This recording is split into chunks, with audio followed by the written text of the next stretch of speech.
మన Varahi sales grand festive celebrations ప్రతి 10,000 రూపాయల కొనుగోలుపై ఒక బంగారు నాణెం ఉచితం. ఈ ఆఫర్ జనవరి 15 వరకు మాత్రమే. Welcome to iDream. నేను మీ సంగీత. ఉత్తరప్రదేశ్లోని గోరఖ్పూర్లో భర్త అర్జున్ భార్య ఖుష్బును గొంతు కోసి మరి ఆ మంచంతో సహా తన ఇంటి వెనక ప్రాంతంలో 6 అడుగుల గోతి తవ్వి మరి పాతిపెట్టడం జరిగింది. అసలు ఏం జరిగింది, ఈ కేసును మనం ఏ విధంగా చూడొచ్చు, ఇందులో ఎలాంటి శిక్షలు ఉంటాయి అనేది ఒక్కసారి మనం మాట్లాడుకుంటే, ఇది మర్డర్ కేసు కిందకి రావడం జరుగుతుంది. దీంట్లో లైఫ్ ఇంప్రిజన్మెంట్ పడే అవకాశాలు ఉంటాయి, అంటే జీవిత ఖైదు ఆ అబ్బాయికి పడుతుంది. అసలు ఏం జరిగింది, ఎందుకోసమని భార్యను అంత కిరాతకంగా గొంతు కోసి మరి చంపడం జరిగింది అనేది మనం ఒక్కసారి ప్రస్తావిస్తే, ఈ అర్జున్ ఎవరైతే ఉన్నారో అర్జున్కి ఖుష్బుకి కూడా 2 ఇయర్స్ బ్యాక్ వివాహం జరిగింది. వివాహం జరిగిన తర్వాత కుటుంబ పోషణార్థము అతను వేరే ప్రాంతంలో తన కూలి పని చేసేసుకుంటూ అక్కడ సంపాదించిన డబ్బులంతా కూడా భార్యకు పంపించేసి ఇంటి యొక్క పోషణ తర్వాత నెక్స్ట్ అదంతా కూడా అతను చూసుకుంటూ ఉన్నాడు. అయితే చూసుకుంటున్న నేపథ్యంలో ఖుష్బు ఏం చేసింది అంటే, భర్తకు తెలియకుండా సీక్రెట్గా ఒక మొబైల్ని యూజ్ చేయడం అనేది జరుగుతుంది.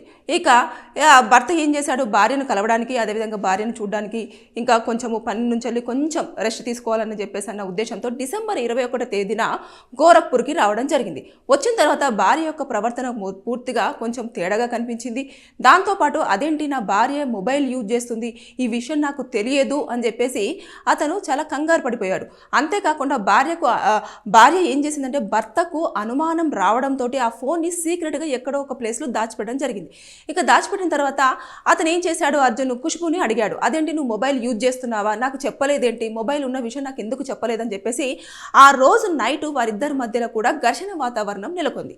ఘర్షణ వాతావరణం నెలకొన్న తర్వాత ఇద్దరి మధ్యలో వాగ్వాదం ఎక్కువైపోయిన తర్వాత అతను చాలా కోపానికి గురైపోవడం జరిగింది. అదేంటి నాకు మాటకు మాట సమాధానం ఇస్తుంది, నాకు చెప్పకుండా ఎందుకు దాచిపెడుతుంది, అసలు ఎవరైనా ఉన్నారా ఏంటి, నాకు తెలియకుండా ఎవరినైనా మెయింటైన్ చేస్తుందా, ఇలాంటి పలు అనుమానాలు కూడా అతని మైండ్లో రన్ అవ్వడం వల్ల అతను ఏం చేశాడంటే, ఇక ఈమె నాకు సరిగా సమాధానం చెప్పట్లేదు, మొబైల్ కూడా యూజ్ చేస్తున్నట్టు ఒప్పుకోవట్లేదు, మొబైల్ కూడా ఎక్కడ దాచిపెట్టిందో నాకు చెప్పట్లేదు అని చెప్పేసి అతనికి బాగా కోపం వచ్చేసి అతను వంటగదిలో ఉన్న చాకుని తీసుకొచ్చేసి మొత్తం గొంతు కోసేసి అదే మంచం మీద పడేసి ఆ మంచాన్ని తీసుకెళ్లేసి వెనక ప్రాంతంలో, ఇంటి వెనక ప్రాంతంలో 6 అడుగుల గోతి ఒక్కడే తవ్వేసి మరి అందులో పాతి పెట్టేశాడు.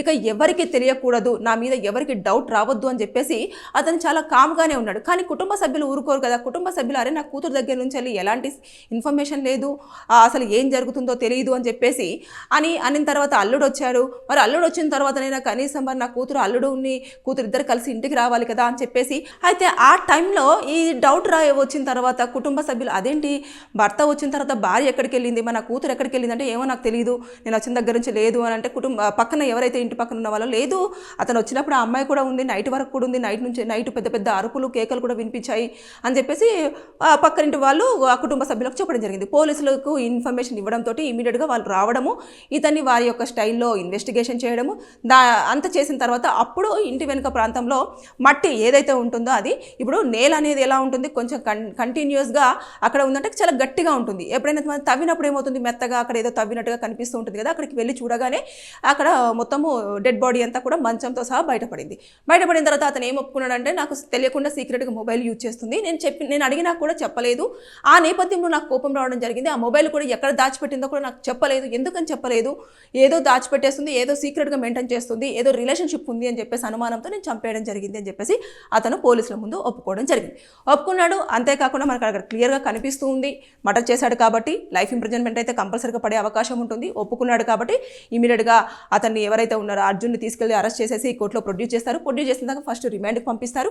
రిమాండ్కి పంపించిన తర్వాత పూర్తి సమాచారం అంతా కూడా వారు షార్ట్ షీట్ ప్రిపేర్ చేస్తారు. ఒక 60 to 90 డేస్లో ప్రిపేర్ చేసిన తర్వాత దాన్ని తీసుకెళ్లి కోర్టులో ప్రొడ్యూస్ చేసి అంత ఎవిడెన్సెస్ అన్ని కరెక్ట్గా ఉండి అంత అతనే చంపాడు అని చెప్పేసి కనుక నిర్ధారణ అయితే అతనికి జైలు శిక్ష పడే అవకాశం ఉంటుంది.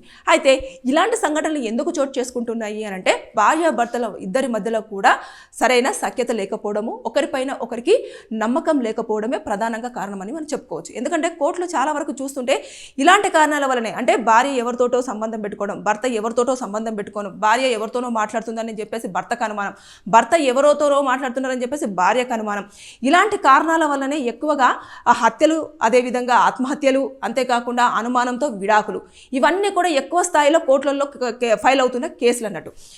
ఇవి మనం ఓవరాల్గా చూసుకుంటే ఇలాంటివన్నీ ఎక్కువగా వస్తున్నాయి. కాబట్టి ఇలాంటిది జరగకుండా ముందుగా ఉండాలి అంటే ఇప్పుడు భర్త ఎక్కడో ప్రాంతంలో కష్టపడి పెళ్లి చేసుకున్నాను, నా భార్యని సరిగ్గా చూసుకోవాలి, పిల్లలు పుడితే వారిని కూడా సక్రమ మార్గంలో పెట్టాలి, వారికి ఎలాంటి కష్టం లేకుండా చూసుకోవాలి అన్న నేపథ్యంలో భర్త వెళ్ళి ఎక్కడో పని చేస్తుంటే భార్య ఇక్కడ భర్తకు తెలియకుండా కొన్ని యాక్టివిటీస్ చేస్తున్నప్పుడు ఎవరికైనా కోపం వస్తుంది. కాబట్టి నిజాయితీగా ఉండి భర్త ఇంత కష్టపడుతున్నాడు, ఇంత కష్టపడి మరి కుటుంబం పోషణ కోసమే కదా అక్కడ నాకు దూరంగా బ్రతుకుతున్నాడు, కుటుంబ సభ్యులకు దూరంగా ఉంటున్నాడు అని చెప్పేసి అనుకుని భార్యలు కనుక బాగున్నా, భర్తలు కనుక బాగున్నా కూడా ఇలాంటి సంఘటనలు అయితే చోటు చేసుకోవు.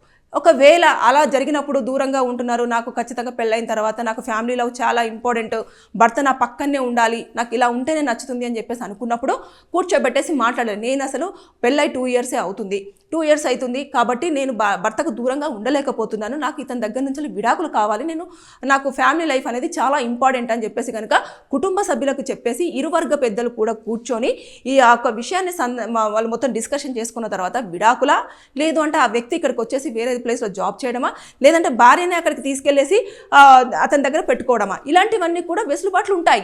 కానీ అవన్నీ కూడా మాట్లాడుకోకుండా ఏం చేస్తున్నారు, ఈ మధ్యకాలంలో ఎవరో ఒకరు నచ్చుతున్నారు, వారితో పాటు ఇల్లీగల్ ఎఫైర్ పెట్టేసుకుంటున్నారు, భర్తను చూడంగానే వాళ్ళకు కోపాలు వచ్చేస్తున్నాయి, అతను రాగానే అతను అయిష్టతతో బిహేవ్ చేయడము, ఇక్కడ ఉన్న వ్యక్తి ఎందుకు నీకు ఆ భర్త, నేను ఉన్నాను కదా అతను చంపేద్దామని చెప్పేసి అనగానే చంపేయడము, లేదంటే భార్యను చంపేయడము, ఇలా ఒకరినొకరు చంపుకోవడం, ఒకరు అనుమానాలతోటి జీవితకాలం అంతా గడిపేస్తున్నారు. అలా కాకుండా కొంచెం సామరస్యంగా కూర్చొని మాట్లాడుకుంటే ఇలాంటి సంఘటనలు అయితే చోటు చేసుకునే అవకాశం అయితే ఉండదు. ఇవి మనం రోజు వార్తలలో వింటూనే ఉన్నాము, చూస్తూనే ఉన్నాము. ఎందుకని జరుగుతున్నాయి అని భర్తలు భార్యలను అర్థం చేసుకోకపోవడము, అదేవిధంగా భార్యలు భర్తలను అర్థం చేసుకోకపోవడం ఇక్కడ ప్రధాన కారణం అని చెప్పేసి మాత్రం మనకు చాలా స్పష్టంగా క్లియర్గా తెలుస్తూ ఉంటుంది కూడా. ఇప్పుడు పెళ్లి చేసుకుంటారు, పెళ్లి చేసుకున్న తర్వాత అసలు భర్తకి ఏమి ఇష్టం అనేది భార్యకు తెలియదు, భార్యకి ఏమి ఇష్టం అనేది భర్తకు తెలియదు. ఎవరో ఒక థర్డ్ పర్సన్ వచ్చేసి అరే నీకు ఇది ఇష్టమా, నీకోసం నేను ఇది తీసుకొచ్చాను, లేదంటే నీకోసం ఇది పెడుతున్నాను అని చెప్పేసి అనగానే అబ్బా నా కోసం పట్టించుకుంటున్నారు అని చెప్పేసి మనల్ని నమ్ముకొని మన జీవితంలోకి వచ్చిన పర్సన్స్ని మొత్తం పూర్తి స్థాయిలో ఇంటూ చేసేస్తున్నారు. అంటే ఇంకా జీవితంలో వాళ్ళని పూర్తిగా లేకుండా చేయడమన్నా, లేదు అంటే వారిని హింసించడమన్నా, లేదంటే వారికి కనిపించకుండా వీరితో పారిపోవడం అన్నా, పిల్లలు ఉంటేనైతే మరీ ఘోరం, పిల్లల్ని కూడా చంపేసి వెళ్ళిపోతున్న తరుణం కూడా మనం చూస్తూ ఉన్నాం. ఇలాంటివి చోటు చేసుకుంటున్న నేపథ్యంలో ఈ బంధాలు కానివ్వండి, అనుబంధాలు కానివ్వండి, నమ్మకం మీదనే నడుస్తూ ఉంటాయి. ఆ నమ్మకం అనేది ఎప్పుడైనా సరే భార్యాభర్తల ఇద్దరి మధ్యలో కూడా చాలా స్పష్టంగా, చాలా క్లియర్గా, అదేవిధంగా చాలా స్ట్రాంగ్గా ఉంటేనే ఆ బంధం నిలబడుతుంది. ఇప్పుడు భర్త దగ్గర ఎలాంటి సీక్రెట్స్ దాచాలి అనేది కొన్ని ఉంటాయి, అంతేగాని ప్రతిదీ దాచేటేసి ఇప్పుడు మొబైల్ ఎందుకు వాడుతున్నాను, ఇలా ఉంది, నాకు ఇలా నేను కొనుక్కున్నాను, లేదు అంటే ఇలా ఉంది కాబట్టి ఈ నెంబర్ తీసేసుకోండి, మీరు దూరంగా ఉంటున్నారు కదా అందుకోసమని మీకు సర్ప్రైజ్ ఇద్దామని చెప్పేసి పెట్టుకున్నాను అని చెప్పేసి అంటే ఆ రోజు ఆ గొడవ జరగకపోయేదేమో. కానీ అలా కాకుండా ఇలా చేయడం వల్ల ఏమైంది, అనవసరంగా ఆమె గొంతు కోసి మరీ భర్త చంపి పాతి పెట్టే అంత స్థాయికి తెచ్చుకుంది ఖుష్బు. కాబట్టి ఇలాంటి సంఘటనలు రోజు కనిపిస్తూనే ఉన్నాయి. కాబట్టి నేను చెప్పేది ఏంటంటే దయచేసి నచ్చితేనే కలిసి జీవించండి ఇద్దరు, నచ్చకపోతే పెద్దల సమక్షంలో కూర్చొని దాన్ని పరిష్కరించుకొని ఎవరి జీవితాలు వాళ్ళు గడపడానికి కొంచెం ప్రయత్నం చేయండి తప్పించి ఒకరి కోసం ఒకరిని చంపే ప్రయత్నాలు అయితే చేసి మీరు ఏదైతే దోషులుగా జైళ్ళల్లో ఆ శిక్షను అనుభవించడానికి మాత్రం ఇంట్రెస్ట్ చూపించకండి. అనవసరంగా జైలుకి వెళ్ళిన తర్వాత అక్కడ పరిస్థితులు చాలా క్రిటికల్గా ఉంటాయి. ఎవరికి తెలియదా, జైలే కదా ఏముంది, కరెక్ట్ టైంకి ఫుడ్ ఉంటుంది, పనులు చేసేసుకొని హ్యాపీగా ఉండొచ్చు అని చెప్పేసి అంటే అలా కాదు. ఆ జీవితం గడుపుతున్న వారికి మాత్రమే తెలుస్తుంది అక్కడ ఎంత సివియర్ కండిషన్స్ ఉంటాయి అనేది. కాబట్టి నేను చెప్పేది ఏంటంటే ప్రతి ఒక్క రిలేషన్షిప్లో కూడా నమ్మకంతో పాటు ప్రతి ఒక్కరు ఒకరినొకరు అర్థం చేసుకునే తత్వం ఉంటేనే బంధాలు ఏవైనా నిలబడతాయి. సో బీ కేర్ఫుల్గా ఉండండి. భార్యాభర్తల మధ్యలో మాత్రం ఇలాంటి చిన్న గొడవలు వచ్చినా సరే కూర్చొని పరిష్కరించుకునే ప్రయత్నం అయితే చేయండి. ఒకవేళ మీ చేయి దాటిపోతుంది అనుకున్నప్పుడు మీ కుటుంబ సభ్యుల్ని ఇన్వాల్వ్ చేస్తే ఆ సమస్య అనేది అక్కడికి పరిష్కారం అయ్యే ఛాన్సెస్ ఉంటాయి. Be careful. Thank you. And for more videos, Please subscribe to iDream. Please subscribe to iDream. Please subscribe iDream. And please subscribe to iDream. For more videos, subscribe to iDream. please like, share and subscribe to the channel. Congratulations, iDream. Subscribe to iDream. Subscribe to iDream. So subscribe to iDream Media. iDream team అందరికి huge congratulations. Please subscribe iDream Media. Please subscribe to iDream. Subscribe iDream. Please subscribe to iDream. iDream అంటే నా కళల ఛానల్ను subscribe చేసుకున్న నోరు తిరుగుతలేదు, మీరైతే గంట గుర్తు కొట్టండి. For more such videos, please subscribe to iDream. Subscribe to iDream. Please subscribe to iDream. Please subscribe iDream Media. Please do subscribe to iDream. Please subscribe to iDream Media. For best entertainment and information, please subscribe iDream. And don't forget to subscribe to iDream.